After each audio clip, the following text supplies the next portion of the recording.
ఇక జర్నలిజం పేరుతో క్రెడిట్ చోరీ చేసి మరోసారి అడ్డంగా దొరికిపోయాడు చెత్త పలుకుల రాధాకృష్ణ. అధికారంలో ఉన్న తన అస్మదీయులకు ఊడిగం చేయడం, అక్షరాలు అమ్ముకోవడమే జర్నలిజం అనుకునే బాపతు రాధాకృష్ణ.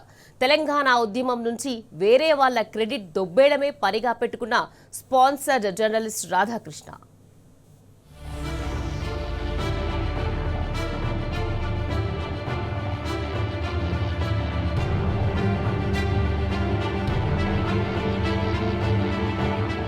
ఏబిఎన్ రాధాకృష్ణ కొత్త పలుకులన్నీ ఉత్త పలుకులేనని మరోసారి తేటతెల్లమైంది. ఏబిఎన్ ఏ అంటే అబద్ధం, బి అంటే బొంకడం, ఎన్ అంటే నాటకం. ఈ నాటకాల గుంపుకు దొంగ నాయకుడు రాధాకృష్ణ. జర్నలిజం పేరుతో మరో క్రెడిట్ చోరీ చేస్తూ మరోసారి అడ్డంగా దొరికిపోయాడు చెత్త పలుకుల రాధాకృష్ణ. బొగ్గు స్కామ్ ను బయటపెట్టిన క్రెడిట్ ను తన ఖాతాలో వేసుకునేందుకు కొత్త పలుకుల పేరుతో రాధాకృష్ణ కుటిల ప్రయత్నం చేశాడు. అసలు తానే బొగ్గు స్కామ్ ను బయటపెట్టినట్టు రాధాకృష్ణ బోర్డు బిల్డప్ ఇస్తున్నాడు.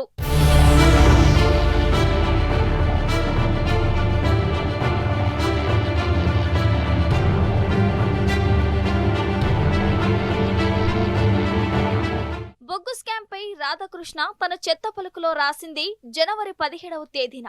కానీ అంతకంటే 2 రోజుల ముందే బొగ్గు స్కామ్ ను బయటపెట్టింది బీఆర్ఎస్.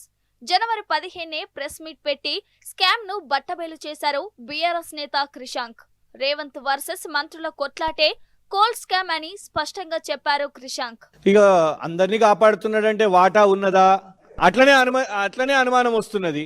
విచారణ చేయకుండా కాపాడుతున్నారు కదా. ఇప్పుడు నాయిని బొగ్గుగని గురించి అయితే వినుండొచ్చు కదా మీకు. నాయిని బొగ్గుగని అంటే పెద్ద సబ్జెక్టు. నాయిని బొగ్గుగనిని అడ్డుపడ్డదే కోమటిరెడ్డి వెంకటరెడ్డి గారు, కానీ ఇవాళ దాన్ని చేస్తున్నదే బట్టి విక్రమార్క గారు.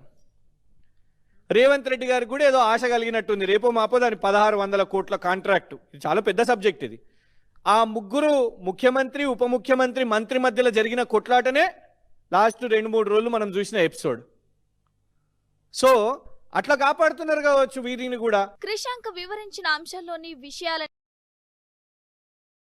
అచ్చొత్తుకున్నాడు రాధాకృష్ణ. తానే అడ్డంగా క్రెడిట్ చోరీ చేసి ఇప్పుడు మళ్ళీ తానే పోటుగాడిలా ఇన్వెస్టిగేటివ్ జర్నలిజం చేసినట్టు బొంకుతున్నాడు సిగ్గు లేకుండా.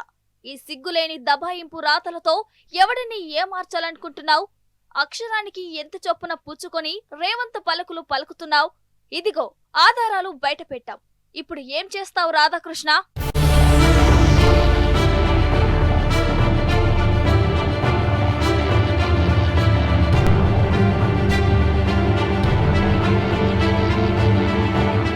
నువ్వా రాధాకృష్ణ బొగ్గు స్కామ్ ను బయటపెట్టింది? నీ రోతరాతలేనా? నువ్వు చేసిన ఇన్వెస్టిగేటివ్ జర్నలిజం జనం నవ్విపోతారన్న సిగ్గన్న లేదా నీకు? ఇదేం చెత్త జర్నలిజం?